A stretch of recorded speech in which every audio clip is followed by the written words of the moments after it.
someone interrupts you. You pause, you lose your train of thought, and just like that, your voice disappears. Not because you didn't have something important to say, but because someone decided their voice mattered more.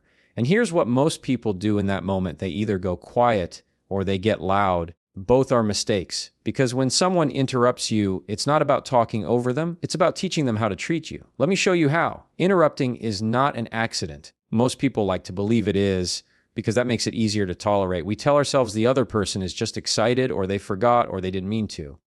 But if you pay close attention, you'll notice something important. Interruption almost always happens in one direction. Certain people interrupt more.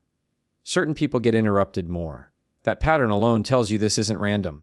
It's a social move. When someone interrupts you, they are making a quiet statement about where they believe they sit in the conversation. They are saying, without words, my thoughts deserve space right now, and yours can wait. That is what makes interruption a power move. It is not about information. It is about control of the floor. When someone cuts you off, they are deciding whose voice gets priority. And most of the time, they are not even conscious of doing it. That's what makes it so effective. It happens in a split second. You are mid-sentence, mid-idea, mid-meaning, and suddenly the focus shifts to them. The room follows their voice. Your thought gets left unfinished, hanging in the air. You feel the small internal jolt of being pushed aside. That feeling is your nervous system recognizing a loss of position. That's why it stings. It's not just rude, it's a subtle form of being made smaller. Power moves are rarely loud. They are quiet, ordinary, and socially acceptable. Interrupting is one of the most common ones. It allows someone to steer the conversation, control the pace, and signal dominance without ever raising their voice. Over time, this creates a hierarchy. The person who interrupts becomes the one who leads the conversation. The person who gets interrupted becomes the one who follows. Even in friendly or casual settings, this dynamic forms. It shapes who gets heard, whose ideas get remembered, and whose presence feels important in the room. Once you see interruption this way, you stop taking it personally and start taking it seriously. It's not about whether the other person likes you or not. It's about how they are positioning themselves in relation to you. They are stepping forward and you are being pushed back. If you don't notice it, it keeps happening. If you don't respond to it, it becomes the default. The person learns that they can take your space without consequence, and the conversation slowly turns into something that revolves around their voice. Instead of being shared between both of you, silence is never neutral. When you stay quiet after being interrupted, something is being communicated even if you never say a word. People around you are always watching how you react, not in a conscious, judgmental way, but in a subtle, social way. They are learning what you allow. When you let someone cut you off and you don't say anything, the message that gets sent is simple: it was okay. Not because it actually was, but because nothing challenged it. Human beings take cues from what goes uncorrected. Whatever behavior goes unaddressed gets repeated, and whatever gets repeated becomes normal. This is why silence ends up training people. If you consistently let others talk over you, they will keep doing it. Not because they are cruel, but because they are human. The brain looks for patterns and then follows them. If every time someone interrupts you and you fall back, they unconsciously learn that you are the person who gives up space. That becomes your role in the conversation. And once a role is established, it is very hard to break. You start being seen as the one who listens while others speak, the one who yields while others push forward. Over time, this affects how people treat you in other ways too. They start assuming you will go along. They start making decisions without checking with you. They start filling the silence where your voice should be. None of this happens all at once. It happens slowly through dozens of tiny moments where you didn't step in and claim your space. Each interruption you let slide becomes another brick in a wall that separates you from being fully heard. Silence also changes how you see yourself. Every time you hold back instead of finishing your thought, a small part of you learns that your voice is optional, that you can be skipped, that what you were about to say wasn't important enough to fight for. That internal message builds quietly, but it builds strongly. You begin to hesitate more. You start editing yourself. You wait for openings that never come. And then you wonder why you feel invisible in conversations. When you finally do speak up, it feels harder than it should because you've been training yourself to stay small. That is why breaking the silence matters so much. It's not about being rude or confrontational. It's about interrupting the pattern that's been teaching everyone, including you, that your voice can be ignored. Every time you calmly take back your turn to speak, you reset the expectation of how you will be treated in that space. Calm confidence has a kind of weight to it that loudness never achieves. When someone interrupts you, the instinct to raise your voice or show irritation feels natural, but it usually works against you. The moment you get louder, the conversation turns into a contest of volume instead of a question of respect. Now the focus is on who is more emotional, who is more reactive, who is more out of control. That shift takes attention away from the real issue, which was that you were speaking and someone cut you off. Loud correction gives the interrupter an opening to frame you as aggressive, dramatic, or difficult, even though you were the one who was wronged. Calmness, on the other hand, puts the spotlight exactly where it belongs. When you respond in a steady voice, without rushing or apologizing, it signals that you are not shaken by what just happened.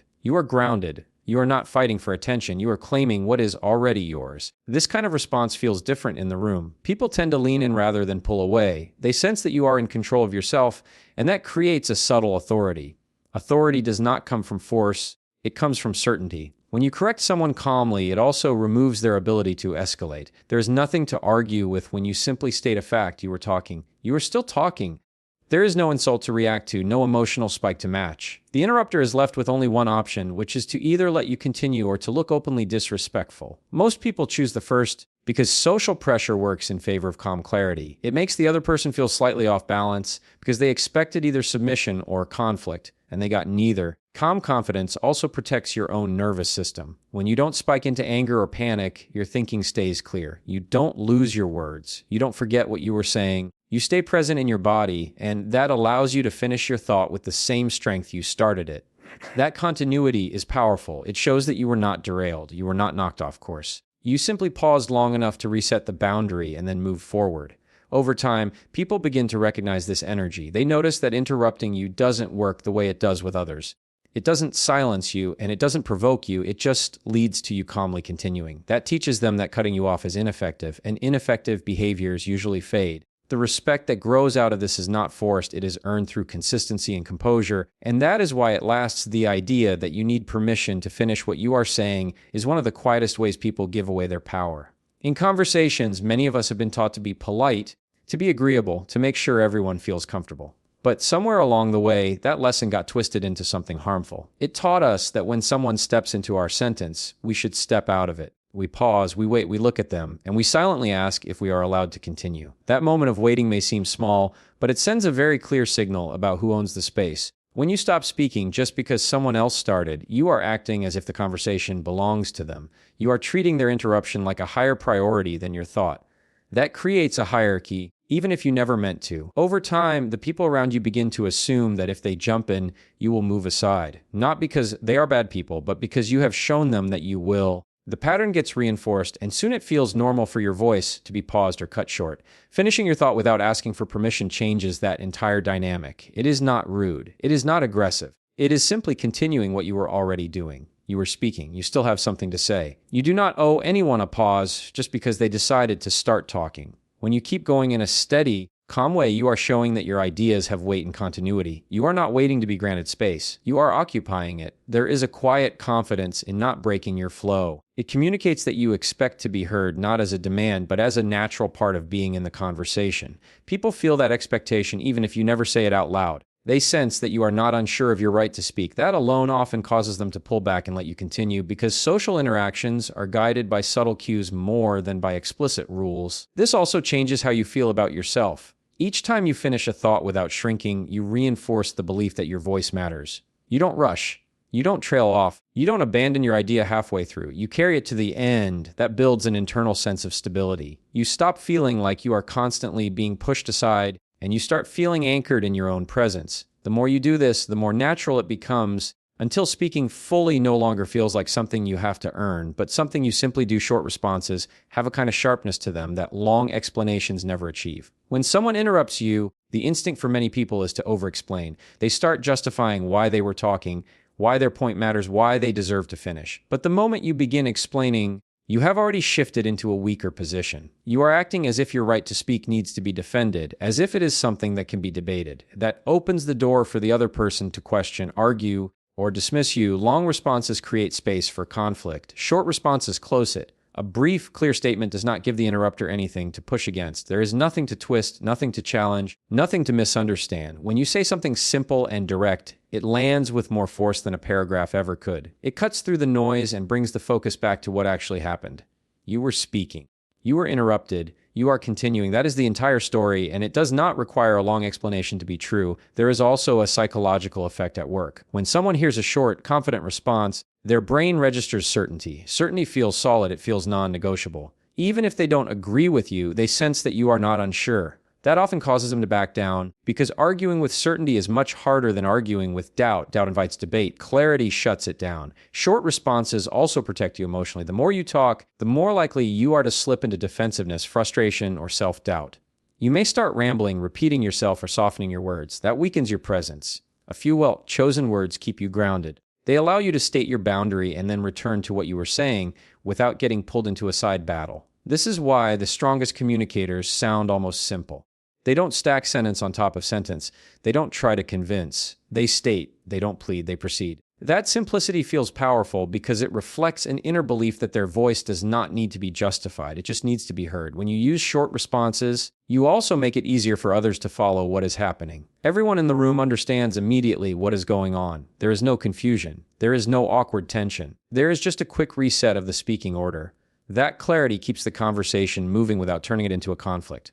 Over time, people learn that interrupting you leads to a brief, firm correction and nothing more, and that predictability changes their behavior more effectively than any long lecture ever could. Many people avoid setting boundaries because they believe boundaries automatically create conflict. They imagine raised voices, hurt feelings, and awkward tension. So instead of saying anything, they stay quiet and hope the other person will magically become more considerate. But boundaries are not about creating drama. They are about creating clarity. When you calmly state what you will and will not accept, you are not attacking anyone.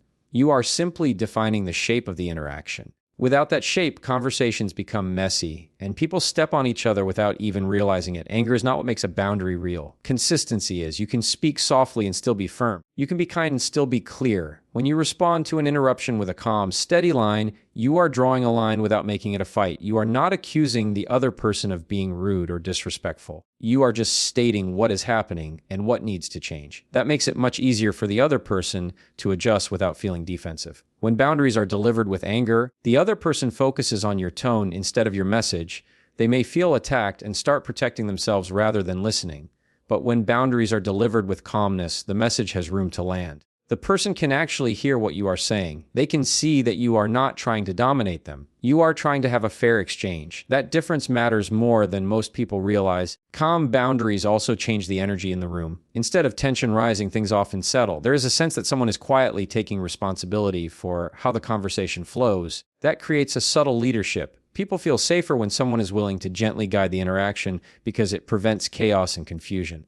Even the person who interrupted you benefits from this because now they know where the line is. Setting boundaries without anger also protects you from burnout. When you constantly swallow your feelings to keep the peace, that frustration builds up inside you. It comes out later in ways you don't intend, or it turns into resentment. Calm boundaries release that pressure in small, healthy ways. You address things as they happen, instead of storing them until they explode. Over time, people begin to associate you with clarity and self-respect. They learn that you are not someone they can talk over or push aside, but also not someone who will snap at them.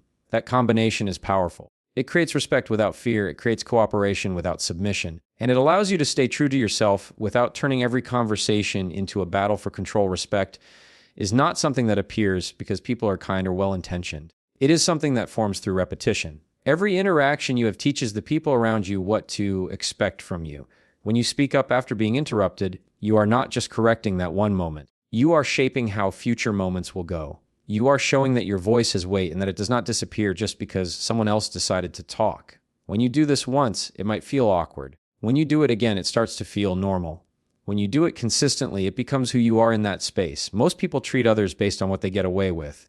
This is not about being manipulative or cruel. It is about how human behavior works. We test limits without even realizing it. If someone cuts you off and you let it go, the brain quietly notes that this behavior is safe. If it happens again and nothing changes, the pattern locks in. Soon, interrupting you feels natural to them. They are not thinking about it. It just happens. The only way to change that is through consistency. One calm correction does not rewrite a pattern. Many calm corrections do. Consistency also sends a message to everyone else in the room. People who are watching may not say anything, but they are paying attention. They see who holds their space and who gives it away. When you consistently finish your thoughts and gently but firmly step back in when you are interrupted, you become someone others listen to more closely.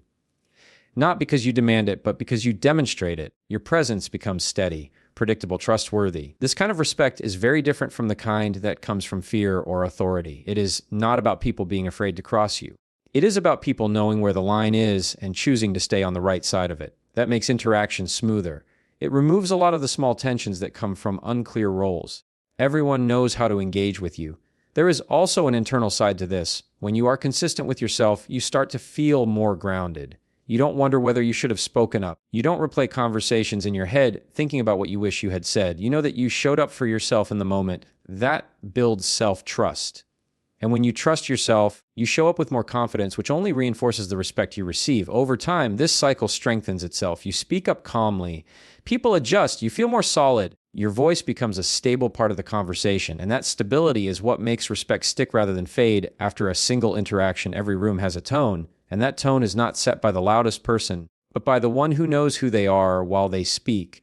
When you open your mouth, you are doing more than sharing words. You are signaling how you see yourself. Your pace, your volume, your posture, even the way you pause, all communicate something about how much space you believe you deserve. People pick up on that instantly. Long before they decide whether to listen to you, they sense whether you believe yourself to be worth listening to. When you speak with a steady voice and an unhurried rhythm, it creates an atmosphere. It tells others that you are not rushing to be accepted and not afraid of being heard. That energy spreads. Conversations often start to mirror the strongest emotional signal in the room. And calm confidence is one of the strongest signals there is. It makes people slow down. It makes them pay attention. It makes interruptions feel out of place because the flow you create feels intentional rather than chaotic. Your voice also carries boundaries within it. You don't always need to state them directly. The way you speak can already make it clear that you are not someone who fades into the background. When your words come out with clarity and presence, it becomes harder for someone to cut in without feeling like they are breaking something. The tone you set becomes the standard others follow, even if they are not aware of it. This is why two people can say the same sentence and get completely different reactions. One might be ignored while the other commands the room. The difference is not the words. It is the way those words are delivered. When your voice is grounded, people feel a kind of quiet authority. They may not be able to explain it, but they feel it. That feeling guides how they respond to you. Over time, the tone you set becomes part of your reputation. People start expecting you to speak clearly and fully. They stop jumping in as much because they sense that you will not disappear when they do. This changes the entire dynamic of your interactions. You are no longer someone who has to fight for a turn to talk. You are someone whose turn is assumed. This also changes how you experience conversations. Instead of being on edge, waiting to see if you will be cut off, you start to relax into your own voice. You speak with more ease. You think more clearly. You feel more present. That internal shift makes your external presence even stronger because you are no longer performing, you are simply being. And when you are fully there in your own voice, the room tends to follow the lead you quietly set without needing to be told. When someone interrupts you, it's never just about that moment. It's about what happens next. Do you disappear or do you stay present? Do you shrink or do you hold your ground? Every conversation is quietly teaching people how to treat you, and your response decides the lesson. You don't need to argue. You don't need to dominate. You only need to stay steady, finish what you started, and speak like your voice belongs in the room. Because it does. When you stop giving your space away, people stop taking it. And the more you honor your own voice, the more the world learns to do the same.